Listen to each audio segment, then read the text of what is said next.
morning everyone. Welcome to SGI online class 6 Hindi language part 2 वर्ण विचार। बच्चों, पिछली कक्षा में हमने इसी पाठ के अंतर्गत स्वर किसे कहते हैं तथा स्वर के कितने भेद होते हैं, इन सभी को पढ़ा व समझा। मैं एक बार पुनः आपको याद दिला दूं कि स्वर किसे कहते हैं। स्वर वे वर्ण होते हैं जो बिना किसी सहायता के बोले जाते हैं, वे स्वतंत्र होते हैं। और स्वर के 3 भेद होते हैं, एक तो हर्ष स्वर, दीर्घ स्वर और तीसरा प्लुत स्वर। हर्ष स्वर क्या होता है? हर्ष स्वर जिसमें बोलने में कम समय लगता है तथा उसकी एक मात्रा होती है, उसे हर्ष स्वर कहते हैं। दीर्घ स्वर क्या है? दीर्घ स्वर जिन्हें बोलने में 2 गुना हर्ष स्वर से 2 गुना समय लगता है, उसे दीर्घ स्वर कहते हैं। और प्लुत स्वर क्या है? प्लुत स्वर वे शब्द होते हैं जिन्हें बोलने में हर्ष और दीर्घ स्वर की अपेक्षा 3 गुना समय लगता है, वे प्लुत स्वर कहलाते हैं। अब उसके आगे देखिए बच्चों कि व्यंजन क्या है।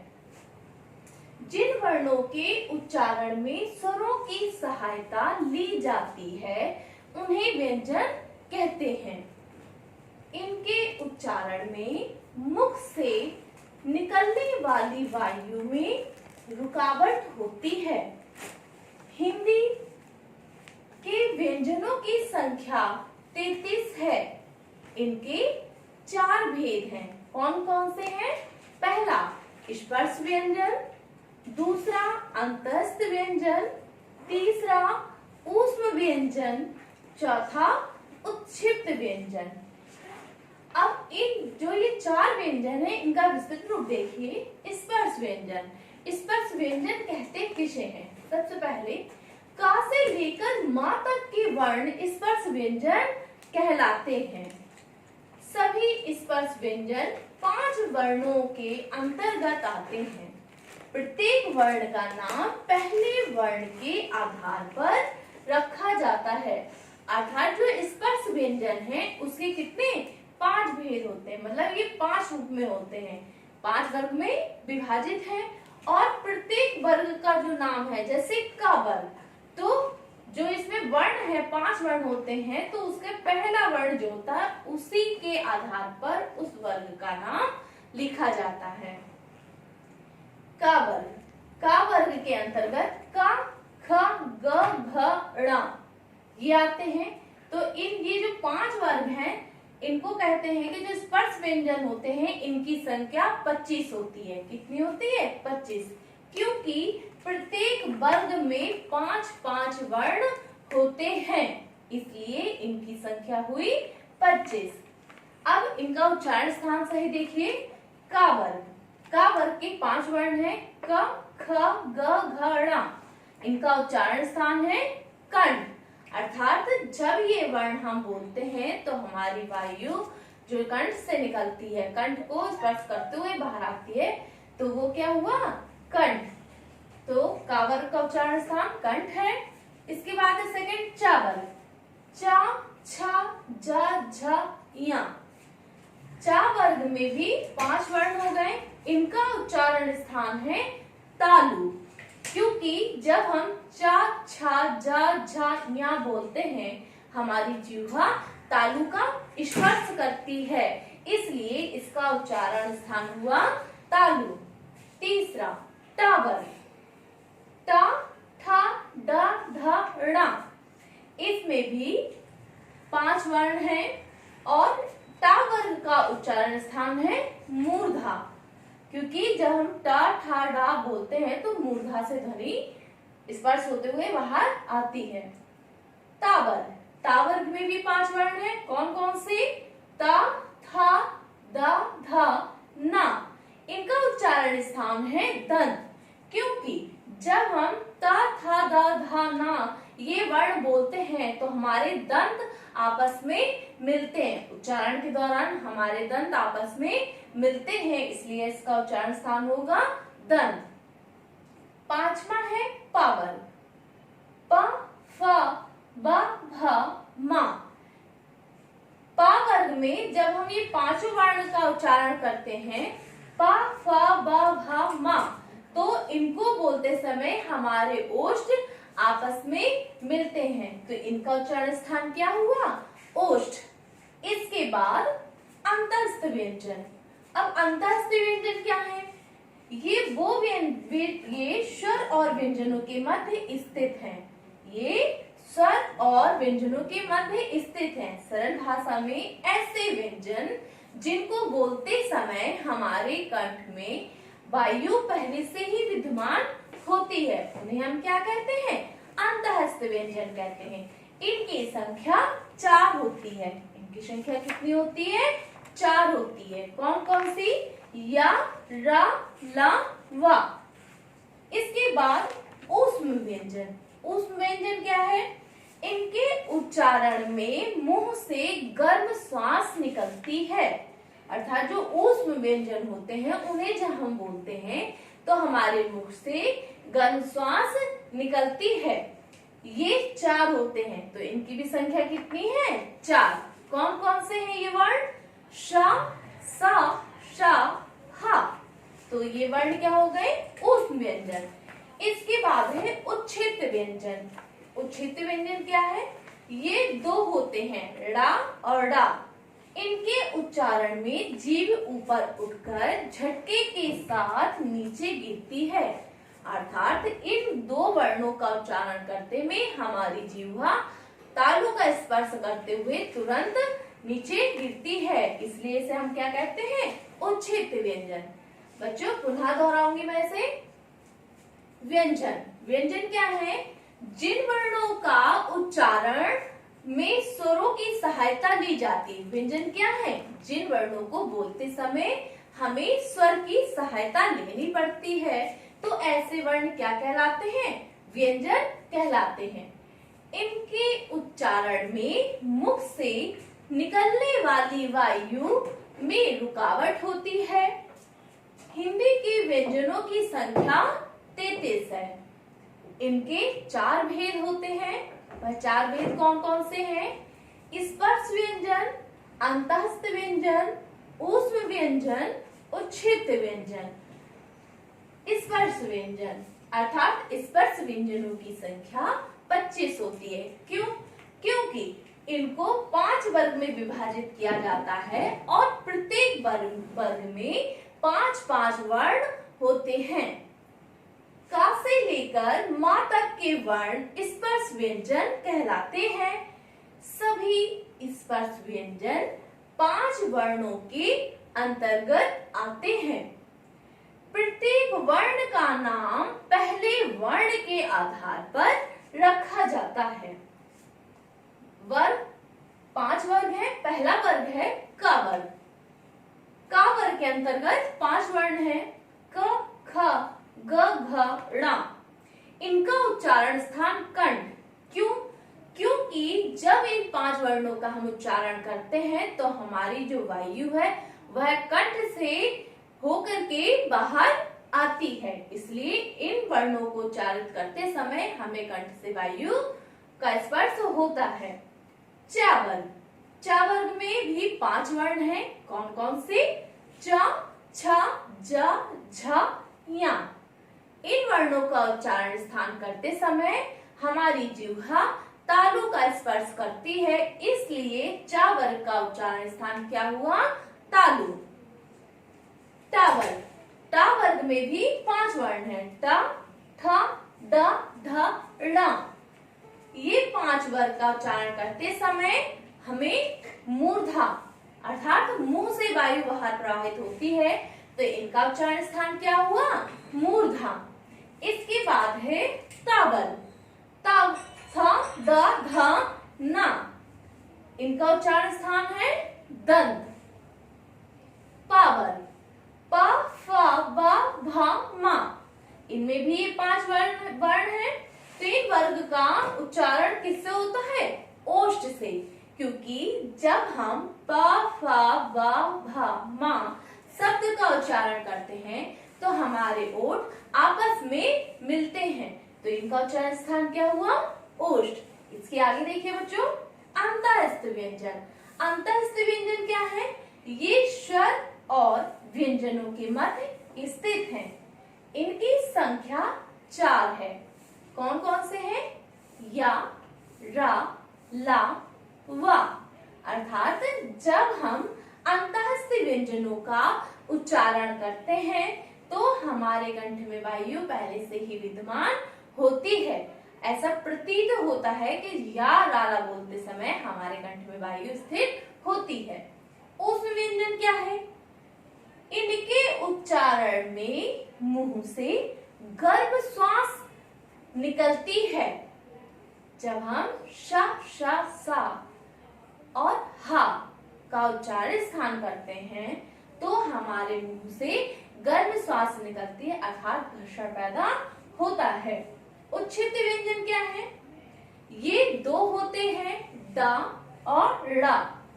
इनके उच्चारण में जीभ ऊपर उठकर नीचे झटके के साथ गिरती है, इसलिए इनका उच्चारण स्थान क्या होता है? उच्छिष्ट। इन्हें क्या कहते हैं? उच्छिष्ट व्यंजन, क्योंकि जिह्वा तालु का स्पर्श करते हुए तत्काल नीचे गिरती है, इसलिए ये हुए उच्छिष्ट व्यंजन। बच्चों, अब आप व्यंजन की परिभाषा अर्थात व्यंजनों का उच्चारण हम कैसे करते हैं, किनकी सहायता से व्यंजनों का उच्चारण होता है, इनको स्मरण रखेंगे। और जो व्यंजन है इनके कितने भेद हैं, तो अंतःस्थ व्यंजन, स्पर्श व्यंजन, ऊष्म व्यंजन और उच्छिष्ट व्यंजन। स्पर्श व्यंजन के कितने भाग हैं? तो स्पर्श व्यंजन में 5 भाग हैं, प्रत्येक भाग में 5-5 वर्ण होते हैं, इसलिए इनकी संख्या कितनी होती है? 25 होती है। इसके बाद दूसरा आपका है अंतःस्थ व्यंजन। अंतःस्थ व्यंजन की भी संख्या 4 होती है। ऊष्म व्यंजन की भी संख्या 4 होती है, और जो उच्छिष्ट व्यंजन होते हैं इनकी संख्या 2 होती है। आज के लिए इतना ही। Thank you students.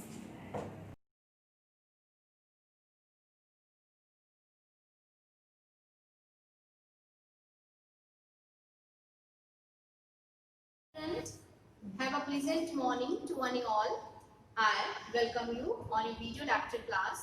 Students, we were studying the chapter The Songs of Song. The Songs of Song. This chapter was completely completed, and today we will do some exercises related to this chapter. So student, you have to open page number 11 on your book, page number 11, and some exercises are given over there. The first one is tick the right correct option. Tick the right correct option, and in the correct option, the first word is written over here. Tansel did not seem to understand his teacher, and he made the same. And he made the same. Tansel did not seem to understand his teacher, and he made the same dash again. So 4 options are given here. 4 options. The first one is error, second is fault, third is blunder, and the right option is mistake. The right option is mistake. So the first one, the right option is mistake. You have to fill it. The right option is mistake. The second one, Saint Haridas, music springs over the depth of his dash. Depth of dash his. Option are given here. The first one is emotion, the second one B soul, the third one body, and the D one inner voice. So the correct option is soul, because Saint Haridas springs from the depth of his soul. From the depth of his soul. So the correct option will be soul. The correct option will be soul. The third one, Tansel sang Rag dash in his coat. So the options are given here: Yaman, B Bharo, B Darbar, Shri Darwari, and D Malhar. So the correct option will be Rag Darwari. Darwari.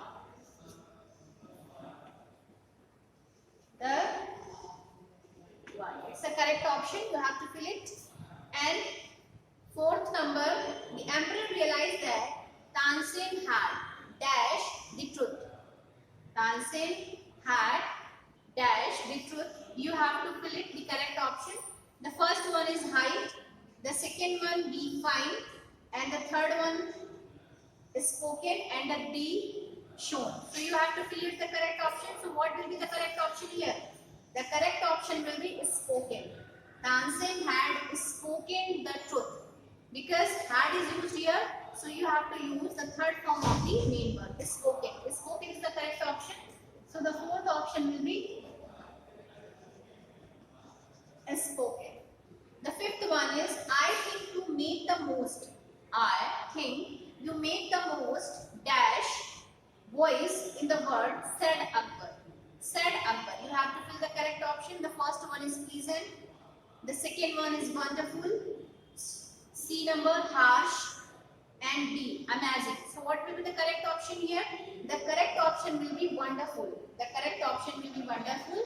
So the fifth one is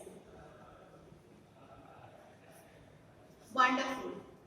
So the sentence will be like this: I think you make the most wonderful voice in the word said Akbar.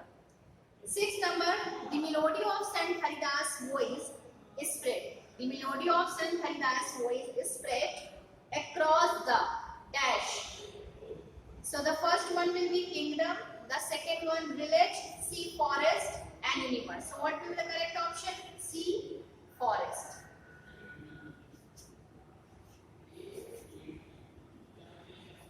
Forest. The C1 forest, and the center will be the melody of Sant Haridas' voice. The melody of Sant Haridas' voice is spread across the forest. Across the forest. So this one, the answers of the tick the correct option. And the second exercise, this one is exercise number A, and this one is exercise number B. Number A exercise and number B exercise. So write true or false. So both Akbar and Tansen did not listen to him as they were hypnotized. Both Akbar and Tansen did not listen to him as they were hypnotized. So it's a false. Option A is false. The second one, his music springs from the depth of his soul, free and unasked for. It's true. The second option will be true. The third one, Haridas ji made a deliberate mistake. Haridas ji made a deliberate mistake. It's false.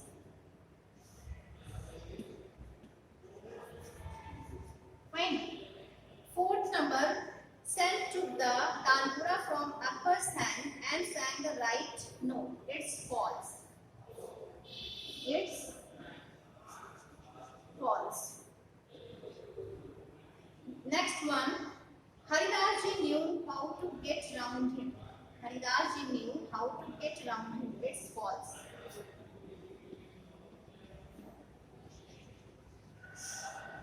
Number 6, Guruji sings for one who is king of kings. True. It's true. So, true false is completed. The last one, filling the blanks. So you have to fill over here the correct option of the filling the blanks. The exhausted musician laid his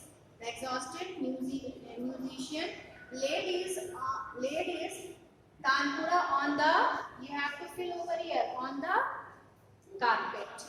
Filling the blanks, exercise number C is given, on the carpet. So what will the correct option here? Carpet. C-A-R-P-E-T, carpet. You have to fill here carpet.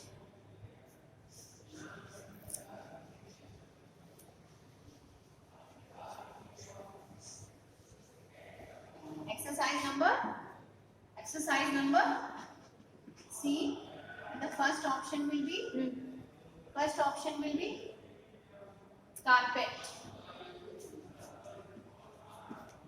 Carpet. The second one will be Tansen board is silent, gratitude. Second one will be gratitude.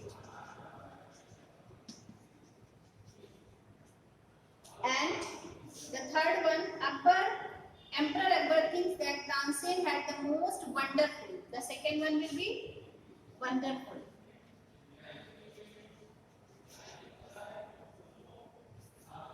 The third one, It's the third one. Fourth one, Saint Haridas was the man Tansen. Tansen. The fifth one, Guruji.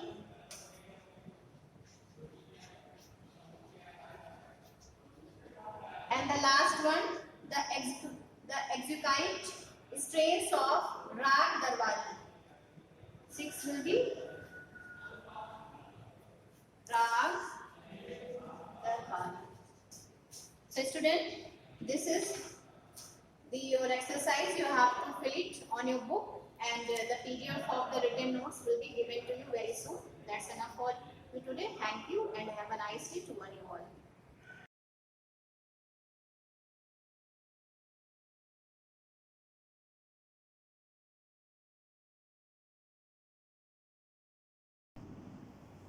Myself, Rakesh Kumar, Maths teacher of Shivaji Group of Institution. Math class में 6 class Hindi medium के बच्चों का स्वागत है।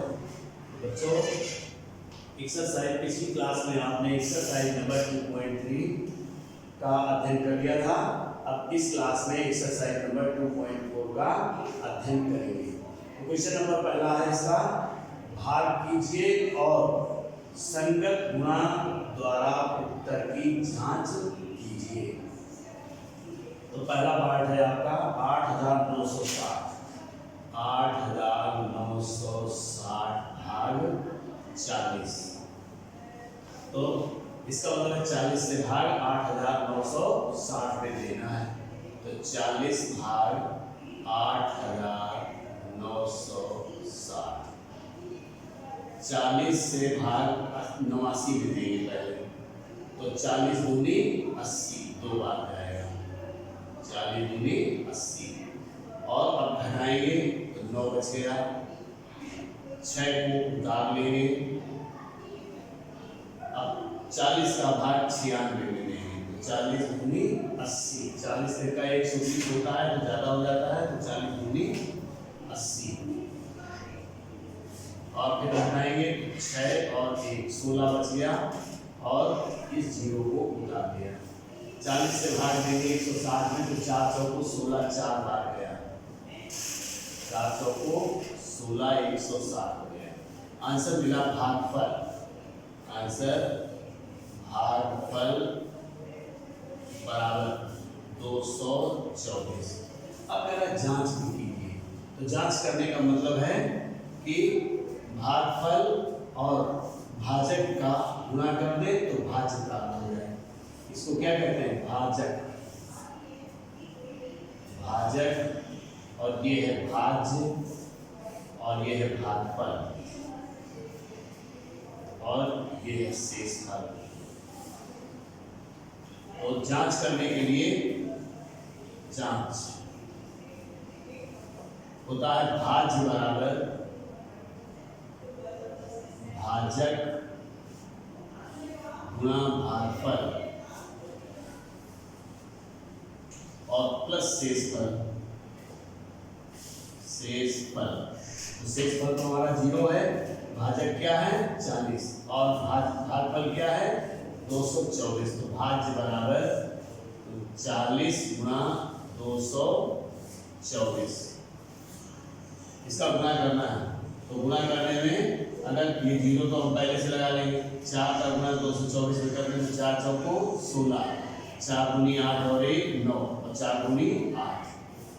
तो आप देखते हैं भाज्य आपका क्या था? 8,960 यानी भाज्य बराबर। तो जांच भी हो गई सही। इसी प्रकार से इसका इसमें 6 पार्ट हैं। इसका 4th पार्ट और बता दूं। क्वेश्चन नंबर 1 का 4th पार्ट देखो, सेम ऐसा ही करना है। 4th पार्ट में है 4,368 भाग 156। 156 तो 156 से भाग देना है। 156 से भाग आप देंगे 4,368 में। तो 156 है और ये क्या है आपका 436। 156 से भाग में 3 अंकों तक जाएगा तो 2 बार जाना चाहिए। क्योंकि 15 के 45 45 से ज़्यादा हो जाता है तो 2 ही बार जाएगा। तो 2 6 12, 2 पंचे 10 और 1 11, 2 1 और 2 और 1 3, 312 घटाएंगे तो 4 बच गया और यहाँ पर 2 बच गया, 1 बच गया, 124 आ गया। और अब 8 को उतार देंगे। ठीक, तो अगर हम अब चूंकि 1248 में ही देना होगा तो 15 का भाग 15 का पारा ऐसा पढ़े कि 124 से ज़्यादा नहीं है। तो 15 8 120, यानी आइडिया हो गया कि 8 बार जा सकता है। तो 8 यहाँ लिख देंगे, 8 का गुना 156 में करके यहाँ लिख देंगे। तो 8 6 48, 8 पंचे 40 4 44, 8 एकम 8 4 12, यानी शेष फल 0 हो गया। इसमें भी वही करना है जांच।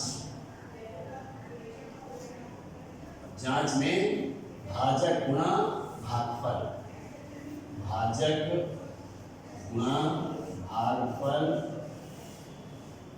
बराबर प्लस शेषफल प्लस शेष। अब चूंकि 0 है तो ना भी लिखते तब भी कोई बात नहीं है, बराबर भाज्य। यानी इन दोनों का गुणा करके बीच वाली संख्या मिल जानी चाहिए। तो आपका भाजक है 156 और गुणा भागफल क्या है 28। 28 का गुणा करने से तो 8 6 48, 8 पंचे 40 4 44, 8 एकम 8 4 12 और यहाँ ग्राफ लगाते हैं। 2 6 12, 2 पंचे 10 और 1 11, 2 एकम 2 और 1 3 जोड़ेंगे तो 8 हो गया, 6 हो गया, 3 हो गया और 4 हो गया। 4368 और 4368 यानी भाज्य बराबर हो गया। इसका मतलब है ये एकदम सही है। तो आप क्वेश्चन नंबर 1 बड़े आसानी से कर सकते हैं। इसमें और भी पार्ट हैं, 6 पार्ट हैं, बड़े आसानी से इसको कर सकते हैं। फिर क्वेश्चन नंबर 2 में कहा भाग कीजिए तथा भागफल और शेषफल भी ज्ञात कीजिए। अब केवल भाग देना है और भागफल और शेषफल बताना है। इसी तरीके का क्वेश्चन है बिल्कुल सेम। तो इसका एक ही पार्ट बताऊंगा। क्वेश्चन नंबर 2, क्वेश्चन नंबर 2 का सेकेंड पार्ट बता दूं। 6178 भाग 35। अब 35 से भाग देना है तो हमको 35 भाग 6178। तो 35 दूनी 70 ज्यादा हो जाता है तो 35 एकम 35। 61 के सामने लिख दिया, घटाया फिर 11 में 5 गया 6 और 5 में से 3 गया 2, 7 को उतार देंगे। अब 35 का भाग 267 में देना है। तो आइडिया कैसे मिले कि 3 का भाग हम अगर 26 में दें तो एक आइडिया मिल जाए। तो 3 8 24, 8 बार जा सकता है क्योंकि 3 9 27 ज़्यादा हो जाता है तो 8 बार जा सकता है। 8 पंचे 40, 8 तिरक 24, 4 28 ज़्यादा हो गया। लेकिन 7 बार, 7 पंचे 35, 7 तिरक 21, 3 24, 7 बार जाएगा।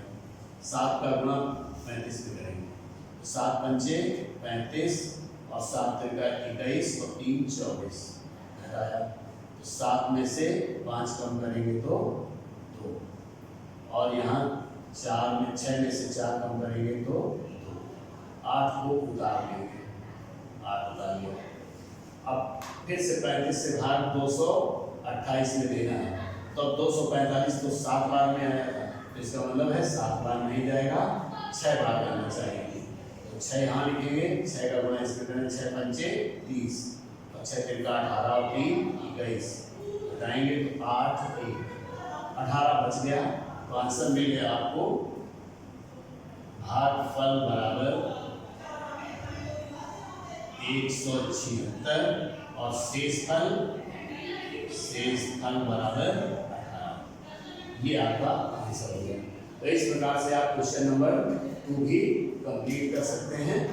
तो क्वेश्चन नंबर 3, क्वेश्चन नंबर 3 में भी आप देखिए जरा क्वेश्चन नंबर 3। क्वेश्चन नंबर 3 में है निम्नलिखित के मान ज्ञात कीजिए।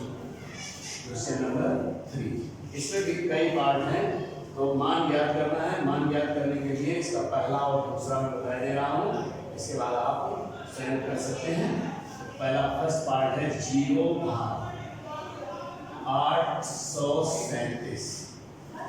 0 में भाग किसी भी संख्या से देते हैं तो भागफल 0 आता है, यानी 837 भाग 0 अगर हम करते हैं तो भागफल 0 ही आएगा, यानी इसका आंसर 0 होगा।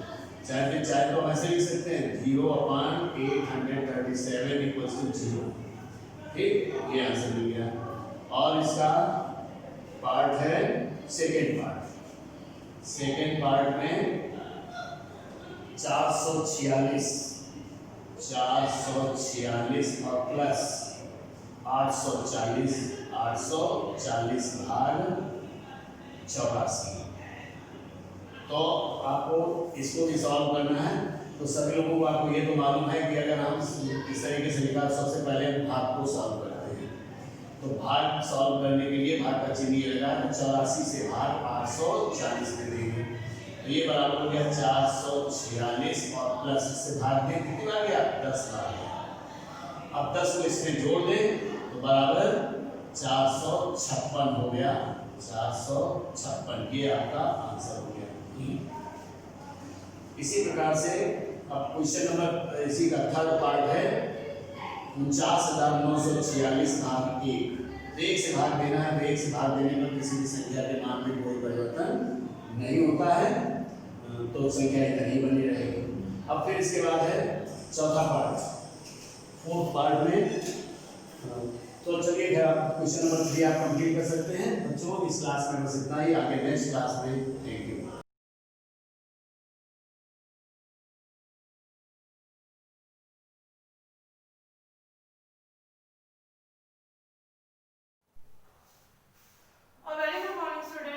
बच्चों, मैंने अपने प्रीवियस लेक्चर में आपको क्लास 6 ज्योग्राफी सेकंड चैप्टर भू आकृतियों में विभिन्न भू आकृतियों के बारे में बताया था, जैसे पर्वत, पठार, मैदान और द्वीप। तो आज मैं इस चैप्टर की एक्सरसाइज और क्वेश्चन आंसर को समझाने जा रही हूँ। बच्चों, हम सबसे पहले बात करते हैं इस चैप्टर के बहुविकल्पीय प्रश्न। बहुविकल्पीय प्रश्न यानी मल्टीपल चॉइस क्वेश्चन। बच्चों, बात करते हैं सबसे पहले हम पहाड़ों के समूह को आमतौर पर कहा जाता है। जो बहुत सारे पहाड़ होते हैं, तो पहाड़ों के समूह को बच्चों हम क्या कहते हैं? पहाड़ों के समूह को पर्वतमाला कहा जाता है। क्या कहा जाता है? पर्वतमाला। पहाड़ कटाव की वजह बनता है। जैसे कि मैंने बताया था कि कौन सा पर्वत पहाड़ों के कटाव के कारण बनता है। 3 तरह के पर्वत होते हैं, मैंने आपको बताया था। वलित पर्वत, भ्रंशन से जो पर्वत बनते हैं यानी ब्लॉक पर्वत, अवरोधक पर्वत जिनको कहते हैं, ज्वालामुखी पर्वत और अवशिष्ट पर्वत।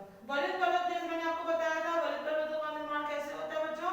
वलित पर्वतों का निर्माण होता है वलन की प्रक्रिया से। उसमें कौन सा अभिसारी गति होती है? अभिसारी गति होने का फलस्वरूप क्या होता है बच्चों? उसमें संपीड़न बल पड़ता है। संपीड़न बल पड़ने से वलन की प्रक्रिया होती है या मुड़ने की प्रक्रिया होती है, जिससे क्या होता है? वलित पर्वतों का निर्माण होता है। उसके बाद मैंने आपको बताया था अवरोधक पर्वत। अवरोधक यानी ब्लॉक पर्वत। तो ब्लॉक पर्वतों में क्या होता है बच्चों? ब्लॉक पर्वतों में तनावमूलक बल पड़ता है। तो तनावमूलक बल पड़ने से क्या होता है कि जो दो प्लेटें होती हैं, दोनों प्लेटों के बीच में बल पड़ने से क्या हो जाता है? प्लेट में दरार आ जाती है, जिससे एक प्लेट नीचे की ओर मुड़ जाती है और एक प्लेट ऊपर की ओर उठ जाती है। और ऊपर उठा हुआ भाग हमारा क्या कहलाता है? ऊपर उठा हुआ भाग से हमारा क्या बनता है? अवरोधक पर्वतों का यानी ब्लॉक पर्वतों का फॉर्मेशन होता है। थर्ड मैंने बताया था ज्वालामुखी पर्वत। ज्वालामुखी पर्वतों का निर्माण क्या होता है बच्चों? कि पृथ्वी के आंतरिक भाग में ताप व दबाव के कारण क्या होने लगता है कि चट्टानें पिघलने लगती हैं, और पिघलने से क्या होता है? उन्हें लावा निकलने लगता है। लावा फिर ऊपर जाकर पृथ्वी के धरातल पर जाकर ठंडा हो जाता है, और ठंडा होने पर वो क्या निर्माण कर देता है? ज्वालामुखी पर्वतों का निर्माण कर देता है। नेक्स्ट हम बात करते हैं, ये जैसे कि क्वेश्चन है कि पहाड़ कटाव। तो फोर्थ हमारा होता है बच्चों अवशिष्ट पर्वत। जैसा कि मैंने बताया था कि अवशिष्ट पर्वत का अर्थ होता है, अवशिष्ट का अर्थ होता है बचा खुचा। तो अवशिष्ट पर्वतों का निर्माण किससे होता है बच्चों? पहाड़ कटाव की वजह क्या बनता है? पहाड़ का अपवर्तन कैसे होता है?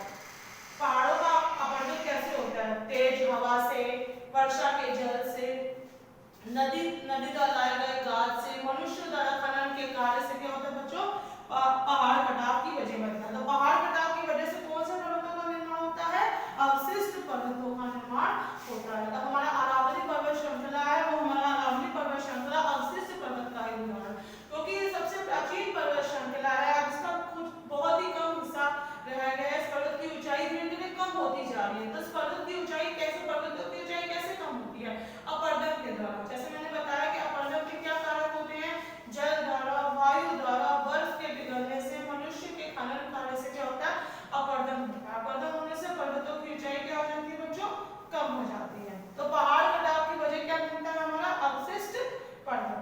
नेक्स्ट पता होता है कि रॉलिंग भूमि के नाम से किस भू आकृति को जाना जाता है, तो रॉलिंग भूमि के नाम से मैदानों को जाना जाता है। किसको जाना जाता है बच्चों, मैदानों को जाना जाता है। नेक्स्ट है कि वह देश जो पानी से घिरा होता है कहलाता है, मतलब वो जगह, वह देश जो चारों ओर पानी से घिरा होता है, it is bounded by water on all side. तो मैंने जैसे बताया था कि द्वीप वह जगह है जो चारों ओर क्या होता है बच्चों, पानी से घिरा होता है। इसके चारों ओर क्या होता है, पानी दिखाई देता है। तो जैसे मैंने बताया था कि द्वीप के दो प्रकार होते हैं, तो मैंने आपको बताया था, तो वह देश जो चारों पानी से घिरा रहता है वो क्या कहलाता है, द्वीप कहलाता है। नेक्स्ट है द्वीपों के तट पर रेत का ढेर बन जाता है। तो बच्चों द्वीपों के तट पर जैसे मैंने बताया था कि जो रेत के ढेर बन जाते हैं उनको क्या कहते हैं, उनको कहते हैं जलोढ़ द्वीप कहते हैं। क्या कहते हैं बच्चों, जलोढ़ द्वीप कहते हैं। तो द्वीपों के तट पर रेत के ढेर को बन जाने को हम लोग कहते हैं जलोढ़ द्वीप। अब बच्चों बात करते हैं रिक्त स्थानों की पूर्ति के लिए। तो हम बात कर रहे हैं कि सबसे पहले हिमालय पर्वत कैसे पर्वत कहलाते हैं बच्चों, हिमालय पर्वत परत वाले पर्वत।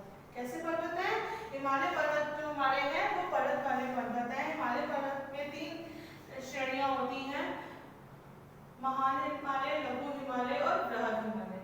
तो हिमालय पर्वत हमारे कैसे हैं, परत वाले पर्वत है। भारत से उत्तर दिशा में स्थित हिमालय पर्वत हमारे देश की प्रहरी की भांति रक्षा करता है। बाहर से आने वाले आक्रमणों से और ठंडी साइबेरिया से आने वाली ठंडी हवाओं से हमारी क्या करता है, रक्षा करता है। तो एक प्रहरी की तरह हिमालय पर्वत हमारे देश की सीमा में तैनात है। तो हिमालय पर्वत हमारा क्या है बच्चों, परत वाला पर्वत कहलाता है। नेक्स्ट है कि उच्च पठार भी पठार के रूप में जाना जाता है। और नेक्स्ट मैंने बताया था कि एक छोटे द्वीप को बच्चों क्या कहते हैं, अगर द्वीप पर, टापू पर रेत का ढेर बन गया तो उसे हम लोग क्या कहेंगे, उसे हम लोग कहेंगे जलोढ़ द्वीप। और एक छोटे से द्वीप को हम लोग क्या कहेंगे बच्चों, टापू कहेंगे। क्या कहेंगे, टापू। द्वीपों के समूहों को क्या कहा जाता है, द्वीपों कहा जाता है। मतलब बहुत सारे द्वीपों के समूहों को हम लोग क्या कहते हैं बच्चों, द्वीपों कहते हैं। पर्वतमाला के समूहों को आमतौर पर क्या कहा जाता है, पर्वतमाला के समूहों को आमतौर पर पर्वत श्रृंखला कहा जाता है। क्या कहा जाता है, पर्वत श्रृंखला कहा जाता है।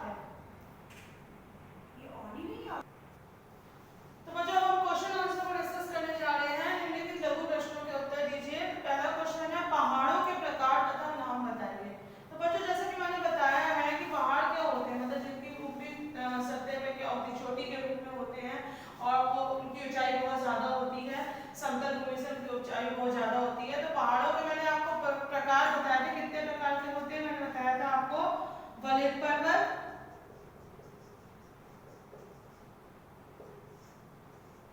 अवरोधक पर्वत,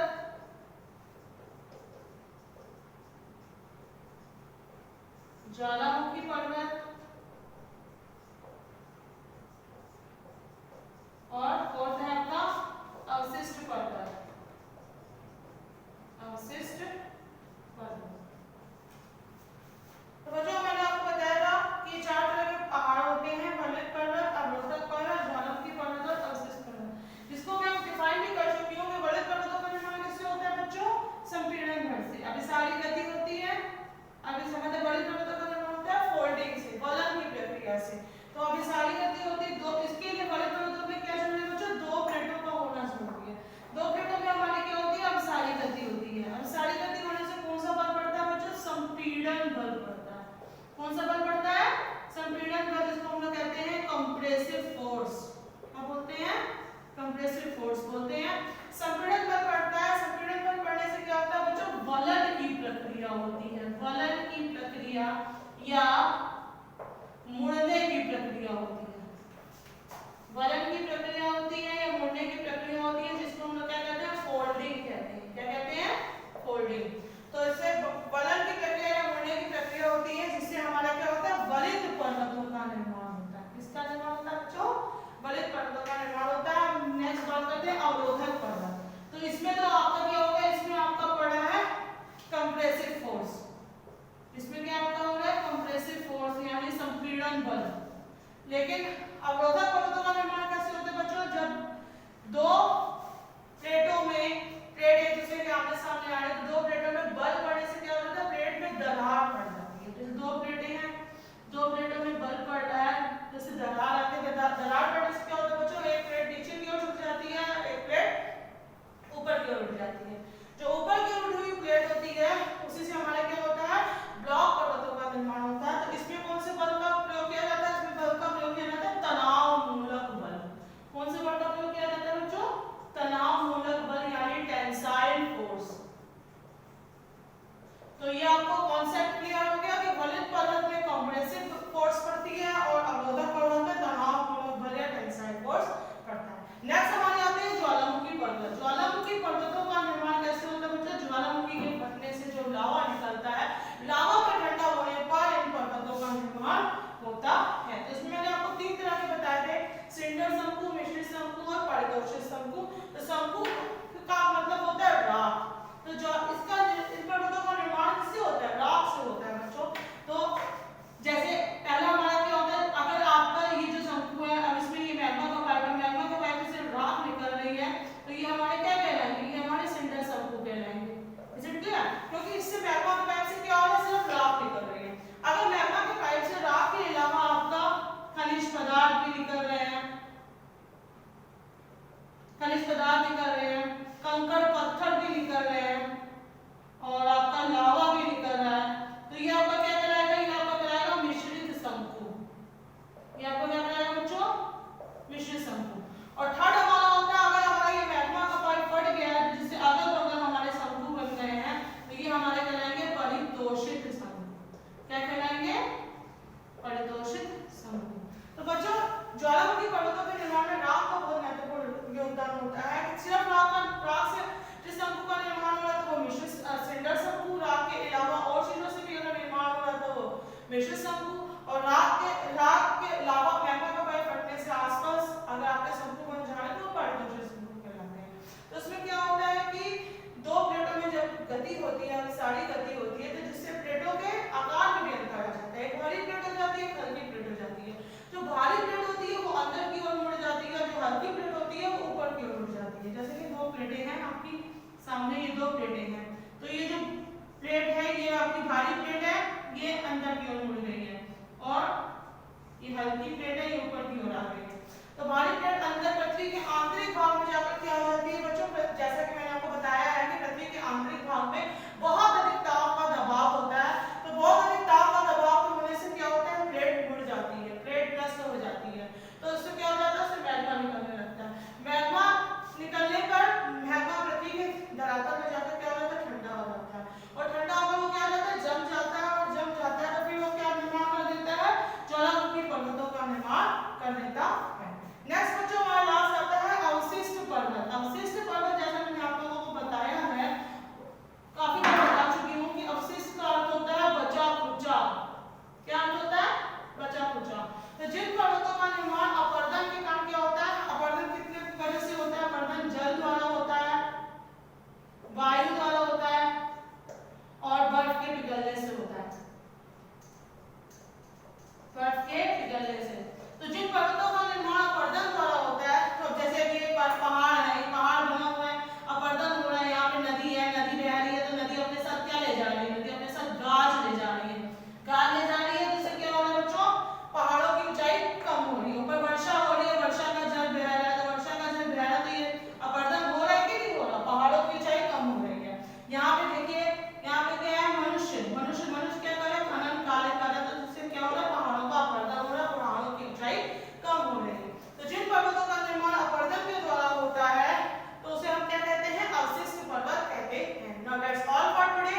Welcome to Shivaji Group of Institutions online classes.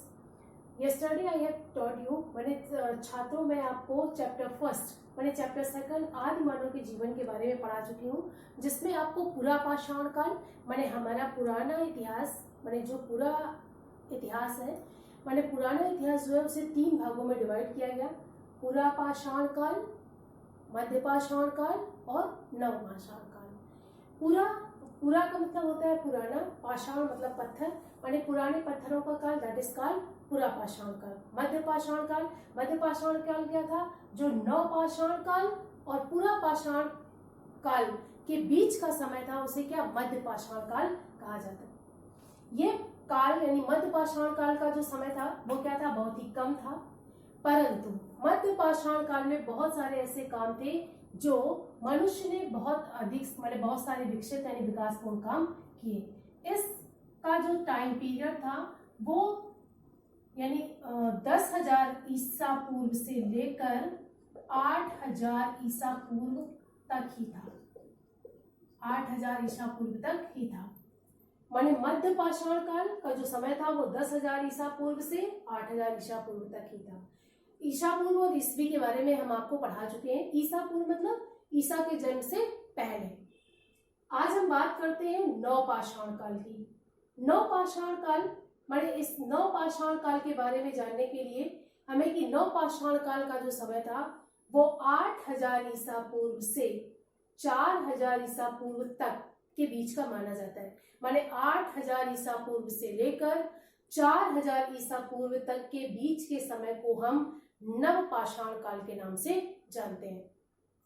मध्य पाषाण काल के समय की हम बात करते हैं तो मध्य पाषाण काल तक मानव को कृषि उगाने का या कृषि उपज करने का यानी फसलें उगाने का ज्ञान हो गया था। माने जब उसने देखा कि पृथ्वी पर कुछ दाने गिर जाने से उनसे क्या था? पौधे विकसित होने लगे और इन पौधों से विकसित होने से उसे ये जानकारी हो गई थी कि वो अनाज किस तरह उगा सकता है। परंतु अब नव पाषाण काल के प्रारंभ होते ही मनुष्य को सबसे पहले क्या था? अपने ज्ञान ज्ञान के अनुसार कई चीजों का आविष्कार करने लगा। सबसे पहले तो कृषि के क्षेत्र में ही उसने एक छोटे क्षेत्र से ना लेकर एक बड़ा क्षेत्र लेकर बीज बोना प्रारंभ कर दिया, जिससे क्या थी? फसलें जो थी पहले यानी मध्य पाषाण काल की अपेक्षा नव पाषाण काल में विस्तृत क्षेत्र में उगाई जाने लगी, जिससे अन्न का उत्पादन अधिक होने लगा या लोग अन्न का उत्पादन अधिक मात्रा में करने लगे। तथा कृषि उत्पादन के लिए वह कई चीजें जैसे क्या था? हल का प्रयोग करने लगा। खेतों में जुताई करने के लिए उसे जो भी चीजें जरूरत पड़ती थी उनका प्रयोग करने लगा। इस प्रकार हम कह सकते हैं कि नव पाषाण काल में मनुष्य के ज्ञान में वृद्धि होने लगी। जिस समय उसे अपने दैनिक उपयोग के लिए जिन जिन चीजों की आवश्यकता होती थी उन चीजों को वो विकास करने के लिए या बनाने का प्रयास करता था। इस प्रकार हम कह सकते हैं कि नव पाषाण काल में मनुष्य में क्या था? ज्ञान में वृद्धि होने लगी। दूसरा था एक स्थान पर न रहना। हम कह सकते हैं कि पूरा पाषाण काल तथा मध्य पाषाण काल में मनुष्य जो था वो एक स्थान पर नहीं रहता था। वह अपना जीवन घूम घूम कर बिताता था। क्यों? क्योंकि उसके पास कुछ भी खाने के लिए नहीं था, तो वह पेड़ पौधों के फल फूल तथा पत्तियों को खाकर अपना जीवन यापिका चलाता था। पशुओं का शिकार करके उनका मांस खाता था। परंतु पूरा पाषाण काल और मध्य पाषाण काल के बाद उसमें क्या था कि एक स्थान पर रहना, क्योंकि वह फसलें उगाना सीख गया था, तो वह एक जगह फसलें उगाने की वजह से एक जगह रहता था और उन्हीं अपने खेतों के पास ही निवास करने लगा।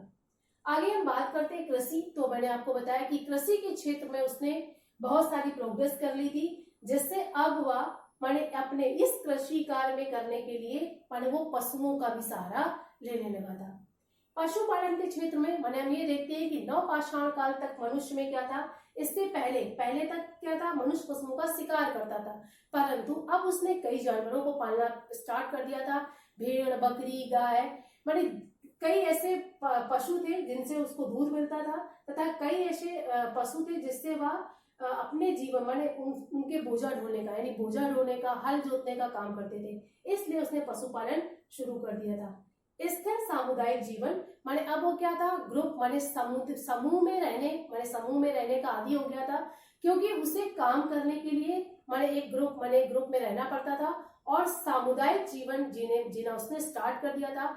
समूह में जो भी व्यक्ति बूढ़ा होता था उसे ही श्रेष्ठ जानकर उससे ही माने जो भी झगड़े हो जाते थे वह उसका जज माने निर्णय देता था।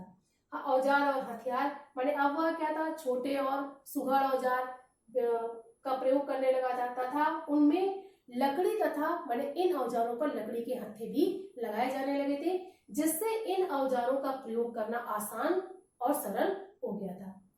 आज मैंने आपको इस चैप्टर्स के माने 9 पाषाण काल के इतने पॉइंट्स डिस्कस किए हैं। कल मैं आपको अगले पॉइंट्स के बारे में पढ़ाऊंगी। Thank you for attending this class.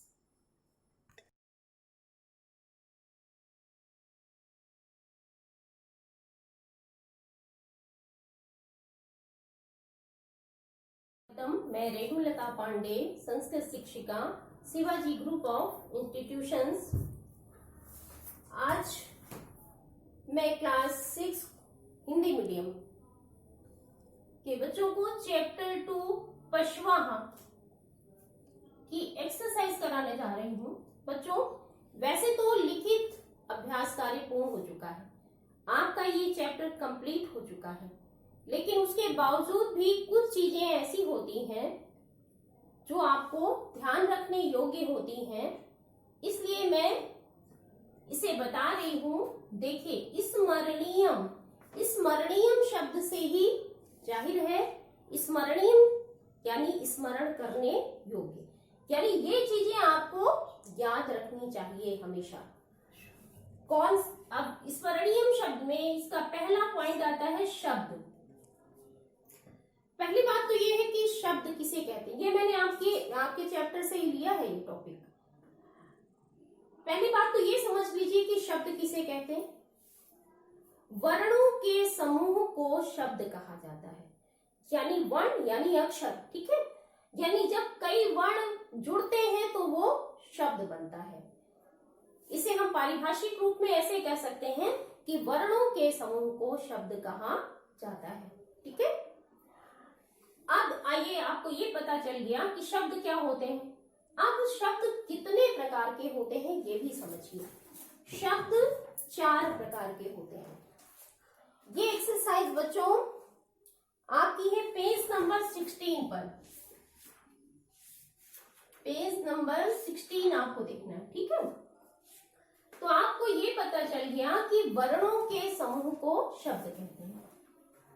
शब्द कितने प्रकार के होते हैं? शब्द 4 प्रकार के होते हैं। पहला है नाम, ठीक है।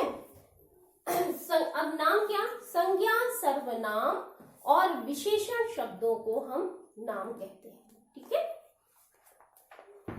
ये है नाम किसे कहते हैं, संज्ञा, सर्वनाम या विशेषण शब्दों को हम नाम कहते हैं। अब है दूसरा इसका पॉइंट आख्यात। आख्यात यानी क्रिया, ठीक है। तो जो हमारे क्रिया पद होते हैं यानी क्रिया शब्द होते हैं, क्रिया वाले शब्द होते हैं, उनको हम आख्यात कहते हैं, ठीक है। आख्यात या क्रिया कहते हैं। जैसे आप संस्कृत में पढ़ते हो गच्छति, पठति, लिखति, ठीक है। तो ये क्या है? ये जो शब्द है वो कैसे शब्द है? आख्यात है या क्रिया है। क्लियर हो गया? और इसके बाद बच्चों इसका तीसरा पॉइंट है उपसर्ग। उपसर्ग क्या होते हैं? ऐसे शब्द जो किसी क्रियापद के आगे जुड़ करके या संज्ञा शब्द के आगे जुड़ करके उसके अर्थ को बदल देते हैं, वो होते हैं उपसर्ग। और ये उपसर्ग 22 होते हैं बच्चों, ठीक है। इसे मैं आगे कभी बताऊंगी। उपसर्ग प्र, परा, अप, सम, अनुव, निस, निर, दुस, दुर, इस तरह से पूरे 22 होते हैं। और ये संज्ञा शब्द या क्रियापद के आगे जुड़ते हैं और उसका अर्थ बदल देते हैं। जैसे आप देखिए गच्छति क्रिया शब्द है, अब इसमें अगर हम आ उपसर्ग जोड़ देते हैं तो गच्छति मीन्स होता है जाता है और आगच्छति मीन्स आता है। देखिए इसका अर्थ बदल गया उपसर्ग लगने से, मात्र उपसर्ग लगने से। गच्छति का अर्थ होता है जाता है, आगच्छति आता है, ठीक है। इसी में गच्छति में ही उपगच्छति हो गया, उप उपसर्ग जुड़ गया तो ये हो जाएगा पास जाता है। तो आप देख रहे हैं शब्द के आगे या क्रियापद के आगे उपसर्ग जुड़ने से ही उसका अर्थ परिवर्तन हो जाता है। इसी का नेक्स्ट पॉइंट है अव्यय। इसको हम अविकारी शब्द भी कहते हैं। अविकारी शब्द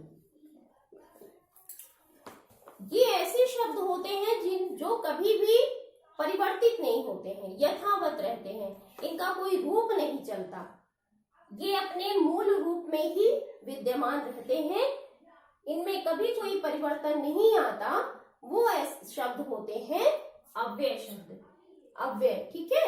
जैसे आपको हम उदाहरण दें कि यदा, तत्र, श्वः,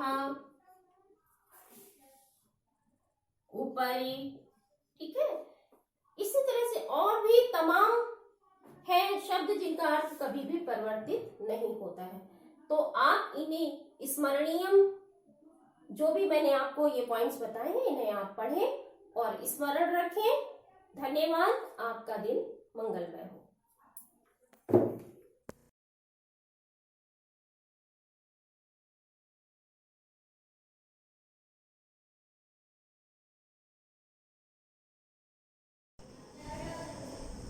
Myself Rakesh Kumar, science teacher of Group of Shivaji Institution। Science class में 6 क्लास हिंदी मीडियम के बच्चों का स्वागत है। तो बच्चों आज चैप्टर क्योंकि आपका फिजिक्स का हो गया, केमिस्ट्री का हो गया, अब चैप्टर 2 भोजन के घटक, ये फिर बायो का पार्ट आ गया आपका। बायो में इसका अध्ययन करेंगे। तो भोजन के घटक, भोजन पहले क्या है हमारे, पहले भोजन को समझें कि भोजन किसे कहते हैं। तो भोजन हमारी वृद्धि और अनुरक्षण के लिए अत्यंत आवश्यक है।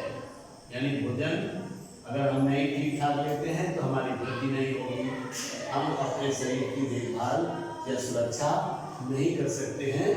इसकी सुरक्षा के लिए या देखभाल के लिए हमको भोजन की बहुत ज़रूरत होती है। तो हम विभिन्न प्रकार का भोजन करते हैं, कई प्रकार का भोजन करते हैं सभी लोग। तो अब इसमें भोजन के घटक में क्या है, तो भोजन के घटक हैं, भोजन के 5 घटक होते हैं। भोजन में नंबर 1 कार्बोहाइड्रेट, नंबर 2 वसा, नंबर 3 प्रोटीन, नंबर 4 खनिज लवण और नंबर 5 विटामिन। ये 5 पार्ट भोजन में अवश्य होने चाहिए। अब कार्बोहाइड्रेट, तो पहले वाले पार्ट में है कार्बोहाइड्रेट के बारे में चर्चा करते हैं। तो कार्बोहाइड्रेट किसे कहते हैं, तो कार्बोहाइड्रेट सामान्य ऊर्जादायी यौगिक होते हैं। कार्बोहाइड्रेट सामान्य ऊर्जादायी यौगिक होते हैं। ये स्टार्च और यानी मंड से मिलकर बने होते हैं, स्टार्च या मंड। कार्बोहाइड्रेट शर्करा, कार्बोहाइड्रेट में शर्करा और स्टार्च यानी मंड, 2 चीज़ों से मिलकर के ये बना होता है। तो शर्करा का काम है ऊर्जा देना और मंड स्टार्च जो है वो ग्लूकोज के रूप में यकृत में एकत्रित होता है। तो हमको यकृत में या कार्बोहाइड्रेट यकृत और शरीर की मांसपेशियों में एकत्रित होता है। ये हमको कैसे मिलता है, कार्बोहाइड्रेट गेहूं, चावल, चीनी, शहद, गेहूं, चीनी, शहद, गाजर, चुकंदर, गाजर,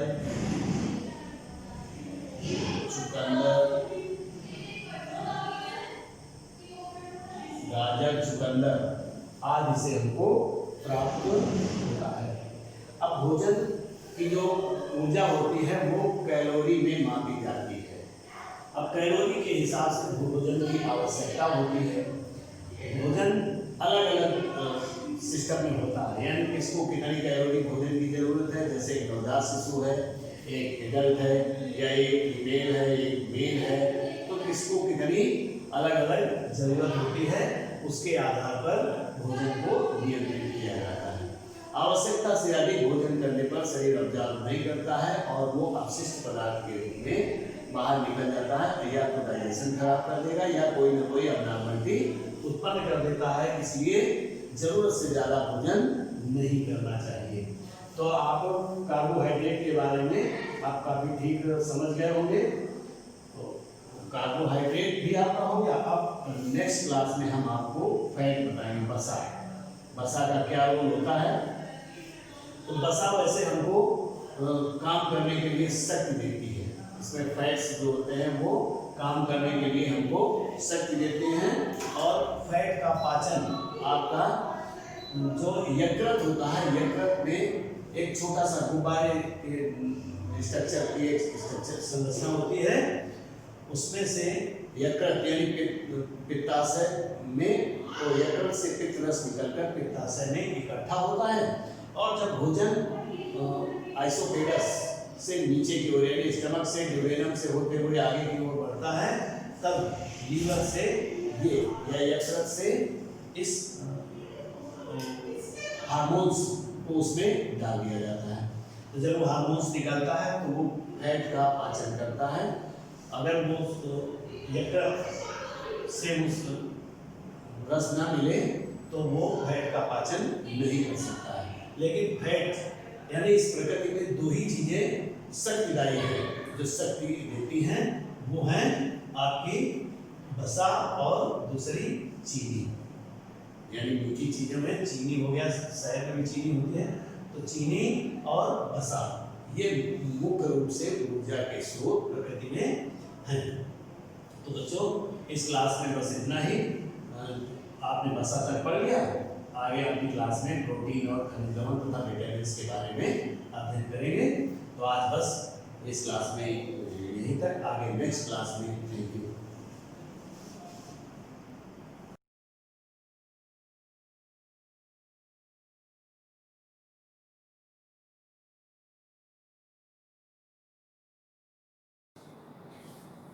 गुड मॉर्निंग स्टूडेंट्स। बच्चों क्लास 6H में ये सब्जेक्ट कंप्यूटर की क्लास है और chapter number 2 Windows XP. Windows XP में हम लोगों ने कल जो पिछली हमारी क्लास थी उसमें हम लोगों ने जो विंडोज़ में जो आपके विंडोज़ एक्सप्लोरर में जो मेन्यूज़ आते हैं हम लोगों ने उसके बारे में पढ़ा था। और एक जनरल विंडोज़ में जो आपका ये जो मेन्यूज़, ये कंट्रोल में आपका कंट्रोल बटन्स होते हैं, ये मेन्यू होता है, ये सारी चीज़ों को कल हमने पढ़ा था। आज हम लोग एसेसरीज प्रोग्राम में और कौन कौन से सब मेन्यू या कौन कौन सी फैसिलिटीज होती हैं एसेसरीज में, हम लोग उसको डिस्कस करेंगे। ठीक है, एसेसरीज में आपके एसेसरीज में हम लोग का विंडोज एक्सप्लोरर एक होता है जिसको कि हम लोगों ने पढ़ चुके हैं पिछली क्लासेस में। आज हम लोग एसेसरीज के जो अन्य प्रोग्राम है हम लोग उनको देखेंगे। ठीक है, एसेसरीज के जो अन्य प्रोग्राम है वो आपका क्या है, calculator, notepad, date and time, games, WordPad and character map. तो सबसे पहले आज हम लोग जो है वो कैलकुलेटर का यूज पढ़ेंगे। तो कैलकुलेटर होता क्या है? कैलकुलेटर जो है वो जनरली आपका किस लिए यूज होता है? कैलकुलेटर हमारा जो है वो अंकगणितीय क्रियाएं करने के लिए होता है। ठीक है, किस तरह का होता है कैलकुलेटर? ये अंकगणितीय क्रियाएं करने के लिए होता है। और अब आपको हम यहाँ पे स्क्रीन में ये आपका कैलकुलेटर बना हुआ है, ये हम आपको दिखा रहे हैं। ये देखिए, ये कैलकुलेटर आपका बना है। तो जैसे ही हम लोग ये किस तरह से पहले आपका ओपन होगा कैलकुलेटर, सबसे पहले हम लोग किस पे करेंगे, स्टार्ट पे जाके क्लिक करेंगे। स्टार्ट के बाद हमारा ये ऑल प्रोग्राम पे जाएंगे। ठीक है, ऑल प्रोग्राम के बाद आप लोग एसेसरीज में आएंगे, एसेसरीज, और एसेसरीज के बाद हम लोग किस पे क्लिक करेंगे, उसके बाद आपके एसेसरीज पे क्लिक करेंगे तो जितने भी एसेसरीज के जो और सब प्रोग्राम्स है वो सारी लिस्ट आएगी, जिसमें आप ये कैलकुलेटर प्रोग्राम पे क्लिक करेंगे। तो जैसे ही आप लोग कैलकुलेटर प्रोग्राम पे क्लिक करेंगे आपका ये स्क्रीन जो है वो ओपन हो जाएगी आपको, और ये आपका कैलकुलेटर दिखाई पड़ रहा है। तो कैलकुलेटर बिल्कुल वैसे ही आपको दिखाई पड़ता है जैसा कि ये कैलकुलेटर आपका रियल में कैलकुलेटर होता है। कैलकुलेटर में आपका जो सबसे ऊपर वाला जो बार है इसको हम लोग कहते हैं, this is called the title bar. ये क्या है आपका, ये टाइटल बार है। इसमें 3 कंट्रोल बटन्स होते हैं, 1 2 3। ये आपका कंट्रोल बटन जो होता है वो क्लोज करने के लिए होता है, यानी कि ये जो विंडो है, ये जो विंडो खुल के आ रही है, कैलकुलेटर जो ओपन हुआ है, इसको अगर हमें क्लोज करना है तो हम ये क्लोज बटन को यूज करेंगे। This is the maximise button, इसको हम लोग कहते हैं मैक्सिमाइज बटन, ठीक है। और ये आपका होता है मिनिमाइज बटन। हाँ, ये होता है आपका मिनिमाइज। तो मैक्सिमाइज बटन से क्या होगा, जब इस पर अगर मैक्सिमाइज पे किया तो पूरे ये जो विंडो होती है वो पूरे स्क्रीन के बराबर ओपन हो जाती है। और मिनिमाइज का कल भी मैंने बताया था कि मिनिमाइज में हम लोग क्या करेंगे, मिनिमाइज ऐसे ही करेंगे तो आपकी विंडो क्लोज नहीं होती है, वो प्रोग्राम क्लोज नहीं होता है, बस वो स्टेटस बार में क्या होता है वो बस यहाँ पे डिस्प्ले होता है, बाकी वो मतलब मिनिमाइज हो जाता है। ओके, अब उसके बाद ये जो सेकंड वाला बार आता है जिसको कि हम लोग कहते हैं मेन्यू बार। टाइटल बार के जस्ट नीचे आपका आता है menu bar. Menu bar, menu bar में उस पर्टिकुलर प्रोग्राम से रिलेटेड जितने भी मेन्यूज होते हैं वो सारे यहाँ पे दिख रहे हैं। तो आपका जो कैलकुलेटर है जो कि आपके अंकगणितीय क्रियाओं के लिए यूज होता है, प्रयोग किया जाता है, उससे संबंधित इसमें यहाँ पे आपके मेन्यूज दिए। तो एडिट, व्यू, हेल्प, ये 3 इसमें से मेन्यूज होते हैं। अब आपका आता है कि ये जो कैलकुलेटर्स हैं वो कितने प्रकार के होते हैं। कैलकुलेटर्स जो है आपके कंप्यूटर में, कैलकुलेटर जो है वो 2 तरीके के दिखाए जाएंगे। एक होता है स्टैंडर्डाइज्ड, एक होता है स्टैंडर्डाइज्ड कंप्यूटर या स्टैंडर्डाइज्ड मोड कह सकते हैं, 2 मोड यहाँ पे है। और एक आपका होता है साइंटिफिक मोड। वैसे और भी होते हैं, प्रोग्रामर मोड होता है। अब जो जितने भी आपके नए जो आ रहे हैं विंडोज 7 और सब में, उसमें देखेंगे आप जब आप व्यू पे क्लिक करेंगे तो और बहुत सारे आपको यहाँ पे मोड दिखाई पड़ेंगे। तो बाय डिफॉल्ट यानी कि जब हम लोग कंप्यूटर को ऑन करते हैं तो कैलकुलेटर को जब हम लोग ऑन करते हैं तो सबसे पहले हमको स्टैंडर्डाइज्ड मोड जो दिखाई पड़ता है, ठीक है। स्टैंडर्डाइज्ड मोड में क्या होता है कि सिंपल हम लोग डेसिमल नंबर्स जो है, सिंपल डेसिमल नंबर यानी कि 0 से लेकर 9 तक के बीच के जितने भी एडिशन, सब्सट्रैक्शन, स्क्वायर रूट निकालना है, ये सारे बटन्स दिए हुए, उनसे संबंधित यहाँ पे ये सारे बटन्स हैं, ये आपको दिखाई पड़ेगा। और जो भी नंबर्स इसमें से हम प्रेस करते हैं, ये आपका एक टेक्स्ट बॉक्स आता है जहाँ पे आपके सिर्फ नंबर्स ही आएंगे। सपोज हमने यहाँ पे 7 प्रेस किया तो यहाँ पे 7 आ जाएगा। यहाँ पे मान लीजिए प्लस का साइन है तो अगर हमने ये किया तो वो प्लस यहाँ पे आएगा, फिर 4 प्रेस किया तो 4 आ जाएगा। अगर यहाँ पे इक्वल है तो जैसे ही हमने इक्वल प्रेस किया तो 7 3 10 और 11, आंसर आपका 11 डिस्प्ले हो जाएगा, ठीक है। तो ये आपका ये हो गया। एक आता है आपका, दूसरा आता है साइंटिफिक मोड। साइंटिफिक मोड में आपका क्या होता है कि साइंटिफिक, जैसे व्यू में आपने क्लिक किया तो अब आप स्टैंडर्ड मोड की जगह आप साइंटिफिक मोड में आ गए। तो साइंटिफिक मोड में क्या होता है, साइंटिफिक मोड जब आपका स्क्रीन ओपन होगा तो साइंटिफिक मोड की जो स्क्रीन होती है वो जनरली क्या होती है, इससे बड़ी होती है। वो साइंटिफिक मोड जो है वो इस तरह से आपका चौड़ाई में ओपन होता है। बाकी सारी चीजें वही होंगी, वही बटन होंगे, सब कुछ वही होगा, पर यहाँ पे चौड़ाई में होगा क्योंकि साइंटिफिक मोड में आपका स्टैंडर्ड मोड से जो बटन है वो ज्यादा होते हैं, ठीक है।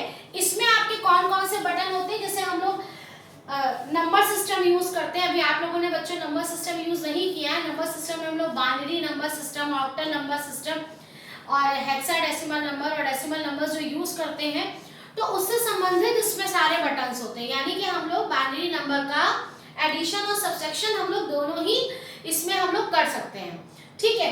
तो यानी कि आपको कैलकुलेटर में दो मोड पता चले, एक साइंटिफिक मोड और एक स्टैंडर्ड मोड।